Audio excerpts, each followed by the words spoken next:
बिहार में कोसी नदी का रौद्र रूप अब देखने को मिल रहा है, जिसके बाद पूरे उत्तर बिहार में बाढ़ की स्थिति पैदा हो गई है।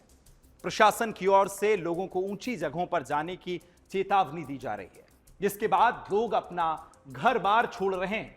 रिपोर्ट्स के मुताबिक कोसी नदी में बीते 50 सालों में इतना पानी कभी नहीं देखा गया है जितना अब वहां नजर आ रहा है, जिस वजह से अगर बात की जाए तो राज्य में गंभीर बाढ़ की स्थिति पैदा हो गई है।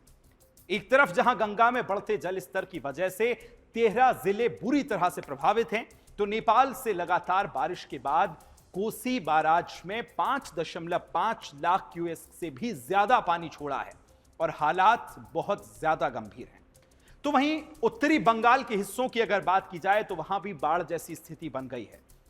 बंगाल में बाढ़ से बने हाल पर पश्चिम बंगाल की मुख्यमंत्री ममता बनर्जी ने कहा कि उत्तर बंगाल में नेपाल से कोसी का 5 लाख क्यूसेक टन पानी छोड़ा जाना एक बड़ा कारण है, जिससे पानी बिहार और बंगाल में आज रौद्र रूप में नजर आ रहा है।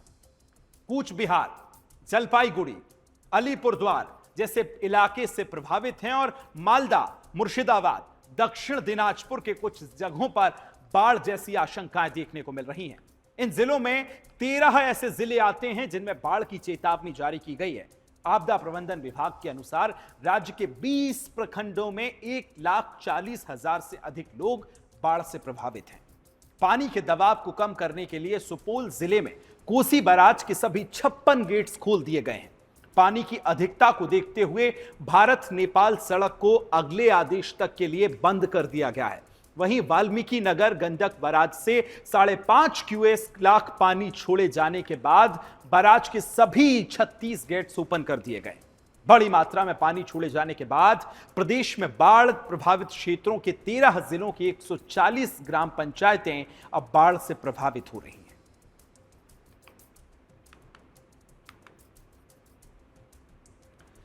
तो देखिए, तस्वीरें भी हम आपको दिखा रहे हैं। बाढ़ किस तरह से लोगों पर कहर बनकर आसमानी जो बारिश है वो बरसी है कि लोगों को घर द्वार, अपने सपनों के आशियाने किस तरह से उनके बह रहे हैं, इसकी नजीर और गवाही पेश करती तस्वीर आपकी टेलीविजन स्क्रीन पर आप देख रहे हैं कि पूरा घर जो है पानी में समा गया है। पानी ने अपने आगोश में ना सिर्फ दुकानों को, मकानों को, मोहल्लों को, गली को, बल्कि हर कहीं जहां आप नजर डालेंगे सिर्फ नजर आएगा तो पानी ही पानी। इसलिए हम कहते हैं कि सिर्फ पानी ही पानी है और खतरे और आफत में जिंदगानी है।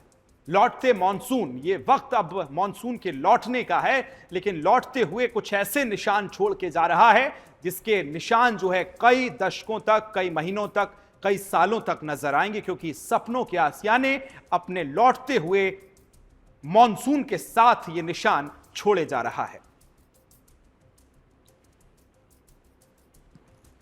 लगातार मॉनिटर कर रहे हैं। नेपाल में इतनी बारिश हुई है कि 300 mm बारिश थोड़े ही टाइम में हो गई। आप लोगों को भी जानकारी होगा 1968 के बाद शायद इतनी बारिश नहीं हुई थी। 68 के बाद 6 लाख क्यूसेक से ज्यादा पानी कोसी से निकला है, लगभग उतना ही गंडक से निकला है। मैं भी इस विभाग में था, हम लोगों ने कभी इतना पानी नहीं देखा था।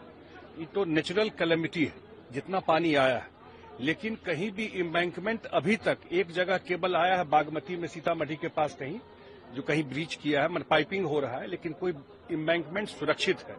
प्रॉब्लम वहां है जो बांध के अंदर लोग रहता है उनको भी इवैक्यूएट किया जा रहा है, उनको भी सारा प्रशासन लगा हुआ है। सुपौल में अन्य जगह नाव वगैरह सारा है, उनको निकाल करके वहां से सुरक्षित जगह ले जाने के लिए। और आप सब जानते हैं कि हम लोगों का लगातार ये बिहार सरकार का भी और मुख्यमंत्री जी का रहा है कि इसका लॉन्ग टर्म सॉल्यूशन होना चाहिए। और ये ट्रेजेडी जो अभी विपदा आई है, ये इतनी बारिश हो रही है, इसमें आप कुछ है नहीं अपने हाथ में। तो ये बात सही है कि अगर इसका परमानेंट सॉल्यूशन उत्तर बिहार को अगर सुरक्षित रखना है तो व्यक्तिगत रूप से या वो लोगों का मानना है कि इसका परमानेंट या लॉन्ग टर्म सॉल्यूशन जो है वो कोसी में हाई डैम है जो बनना चाहिए। तो इस आपदा के बाद सियासतदान अपनी अपनी बातें कह रहे हैं, लेकिन जनमत का सवाल यह है कि बाढ़ से निपटने के लिए क्या सरकार की इच्छा शक्ति में कमी है। जब इस पर हमने सवाल किया तो सोशल मीडिया के माध्यम से किस तरह के परिणाम आए, 83%, 83% लोग हां का समर्थन करते हैं कि जिस तरह से दृढ़ इच्छा शक्ति सरकार की होना चाहिए थी उतनी नहीं है, और 17% ऐसे लोग हैं जो ना का समर्थन करते हैं।